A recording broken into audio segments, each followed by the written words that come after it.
संसार क्या है पार्थ? मानव, दानव, पशु, पक्षी, जंतु, कीटक, मत्स्य, वृक्ष, ये सब कैसे बनते हैं? किन पदार्थों से इनका जन्म होता है? कैसे चलते हैं, कैसे जीते हैं?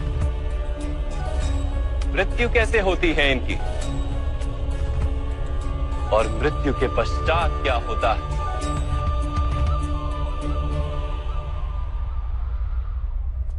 इस रहस्य का विचार करो। मनुष्य की देह मिट्टी से बनी है माधव। जल उसमें रक्त आदि बनकर प्रवाह करता है। अग्नि देह को तापमान देती है और देह में रिक्त स्थानों में आकाश प्रकट होता है। अर्थात धरती, वायु, जल, अग्नि और आकाश, इन पंच महाभूतों से ही शरीर का निर्माण हो। अर्थात महामहिम गुरु द्रोण पृथ्वी, जल, वायु, अग्नि और आकाश से अधिक कुछ भी नहीं। धर्म ज्ञानी भी पंच महाभूत का जोड़ है और अधर्मी भी। तो मोह किसका कर रहे हो पार्थ? मिट्टी का? परंतु माधव, इस मिट्टी के देह से ही तो मनुष्य एक दूसरे का परिचय पाते हैं। सारे संबंध इस मिट्टी के देह से ही तो होते हैं। नहीं पार्थ, यदि ये सत्य होता तो मृत्यु के पश्चात देह को नष्ट क्यों किया जाता है? वास्तव में ना मनुष्य का परिचय उसकी देह से है और ना ही संबंधों का आधार उसकी देह से। मनुष्य का स्वभाव, उसके बर्ताव और उसके कार्य उसका परिचय। तमस, रजस और सत्व, ये तीन गुण क्या है माधव? तमस का अर्थ होता है अंधकार। बिना अच्छे बुरे का विचार किए जीवन व्यतीत करने को तामसिक व्यवहार कहा जाता है। जैसे पशु पक्षी जीते हैं केवल अपनी शारीरिक इच्छाओं को पूर्ण करने के लिए। सत्व का अर्थ होता है ज्ञान का प्रकाश। जब व्यक्ति प्रत्येक परिस्थिति में धर्म का, सत्य का और परंपराओं का विचार करके व्यवहार करता है, तब उसे सात्विक जीवन कहा जाता है। इन दोनों के मध्य में ऐसा व्यक्ति होता है जिसके पास ज्ञान तो है पर शरीर और मन की इच्छाओं के साथ बंधा हुआ भी है। ऐसा मनुष्य रजस अर्थात अहंकार पूर्ण मनस्थिति के साथ जीता है। तमस, रजस तथा सत्व गुणों के अधिक या कम मात्रा के मेल से ही मनुष्य का स्वभाव बनता है।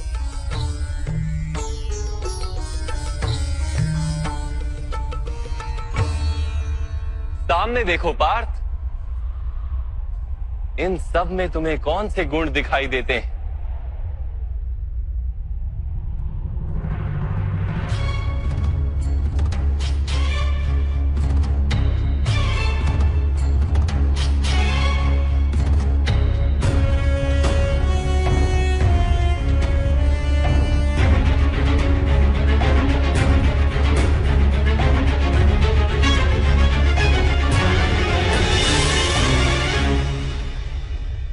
युवराज दुर्योधन धर्म जानते हैं परंतु वहन नहीं करते। उनके जीवन का केंद्र अहंकार, अर्थात उनमें तमस कम है, रजस अधिक है और सत्वगुण पूर्णता नहीं।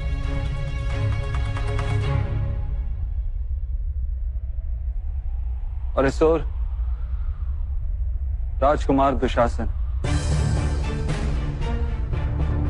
उन्होंने सदैव अपने ज्येष्ठ भ्राता का आदेश माना, बिना विचार के।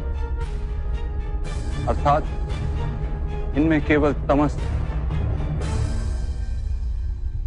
महामहिम को भी देखो पार्थ, सत्व के साथ तमस का मेल है। अहंकार नहीं, किंतु पुरातन धर्म, पुरानी परंपराओं और प्रण के साथ बंधे, आवश्यकता होने पर भी अपना प्रण नहीं तोड़ सकते।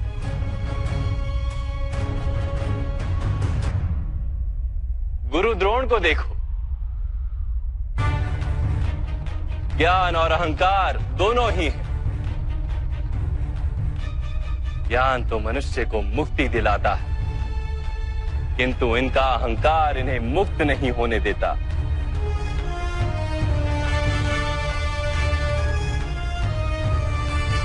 परंतु माधव,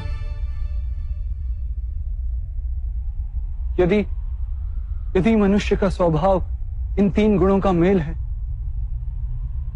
तो फिर मनुष्य का व्यवहार पहले से ही निश्चित है।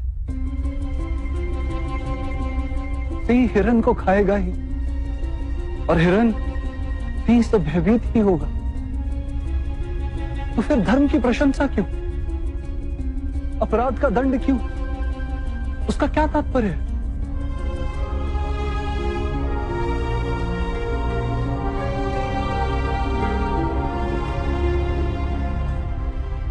उत्तम प्रश्न है पार्थ, किंतु पहले मनुष्य क्या है ये तो जान लो।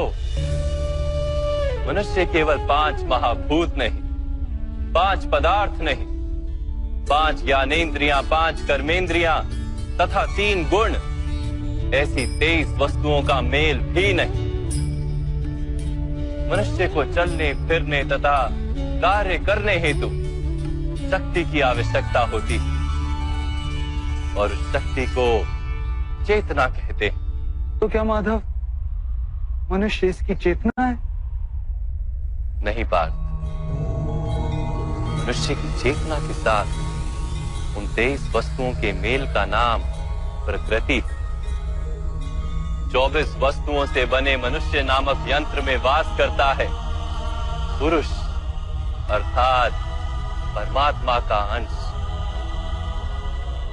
उसे आत्मा कहा गया है। जब प्रकृति और पुरुष का मेल होता है, अर्थात जब परमात्मा का अंश आत्मा बनकर देह में वास करता है,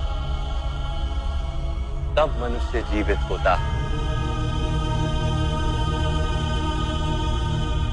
यह आत्मा क्या है माधव, और इसे जानने का क्या उपाय है? मनुष्य जैसे रथ का उपयोग करता है, वैसे ही आत्मा शरीर नाम के इस यंत्र का उपयोग करती है।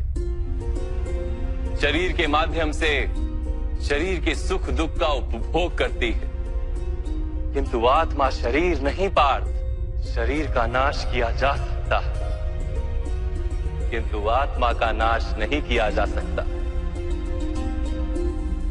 नैनं छिन्दन्ति शस्त्राणि नैनं दहति पावका, न चैनं क्लेदयन्त्यापो न शोष्यति मारुता।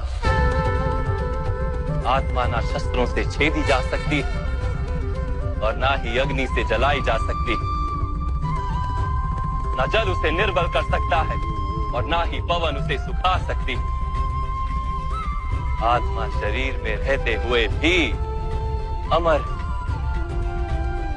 न हन्यते हन्यमाने शरीरे। पार्थ, शरीर की हत्या की जा सकती है, किंतु आत्मा की हत्या नहीं की जा सकती। आत्मा तो सर्वव्यापी है, अचल है, स्थिर है, सनातन है। पुराना वस्त्र त्याग कर जैसे मनुष्य नया वस्त्र धारण करता है, वैसे ही आत्मा पुराना शरीर छोड़कर बार बार नया शरीर धारण करती है। परंतु माधव, मैं तो जगत का अनुभव अपने शरीर के माध्यम से ही करता हूं। स्वयं को देह न जानकर मैं आत्मा कैसे जान सकता हूं? स्वयं को आत्मा के रूप में जानना असंभव भी नहीं पार्थ। अंध भी जीते हैं, गूंगे भी जीते हैं, जिनके पास हाथ पैर नहीं होते वो भी जीते हैं। स्पष्ट कि शरीर मनुष्य नहीं, जिसकी चेतना चली जाती है, जिसे मूर्छा आ जाती है, वो भी जीवित रहता है। इसलिए स्पष्ट है कि मनुष्य का चेतन तत्व वो भी शरीर नहीं।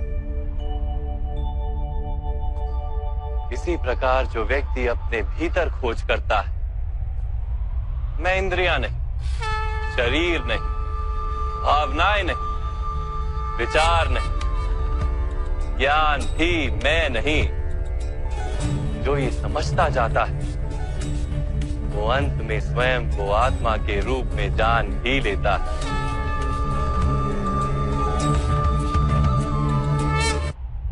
ये आत्मा का क्या कार्य है माधव? जब पर ब्रह्म के भाग हुए, पुरुष तथा प्रकृति बने, तब पुरुष अर्थात परमात्मा के अंश ने आत्मा बनकर प्रकृति की प्रत्येक वस्तु में वास किया। उस आत्मा को मोह तथा अंधकार ने घेर लिया पार। उस मोह निद्रा से जागृत होकर स्वयं को परमात्मा का अंश जानना ही आत्मा का कर्तव्य, उद्देश्य और जीवन कार्य। परंतु माधव, यदि हर आत्मा परमात्मा का अंश है, तो क्या उन्नति और अवगति स्वयं परमात्मा कर रहे? जिस प्रकार कीचड़ में पड़ा रत्न चमकता नहीं, वैसे ही प्रकृति के 24 पदार्थों से घिरी आत्मा को विस्मरण हो जाता है कि वो परमात्मा का अंश है। अधिकतर आत्माएं अपनी देह को ही सब कुछ मानती हैं, स्वयं देह से भिन्न है ये जान ही नहीं पाती। शरीर को जो सुख, दुख, स्वाद, गंध आदि का अनुभव होता है, उसे अपना अनुभव मान लेती है और बदलाव का प्रयास ही नहीं करती।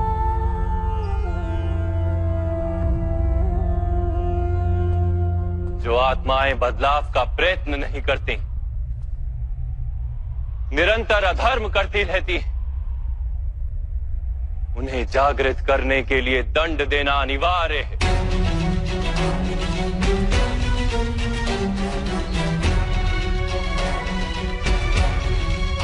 तुम भी ये जान लो पार्थ कि तुम शरीर नहीं, केवल एक आत्मा।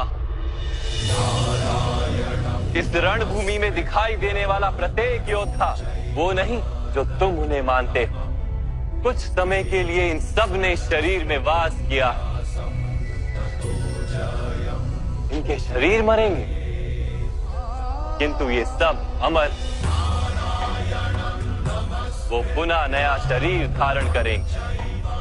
जब तक स्वयं को शुद्धात्मा के रूप में जान नहीं लेंगे, जब तक अधर्म का त्याग करके धर्म में दृढ़ नहीं होंगे, तब तक ये जन्म लेते और मरते रहेंगे। यही ब्रह्म विद्या का प्रथम पाठ।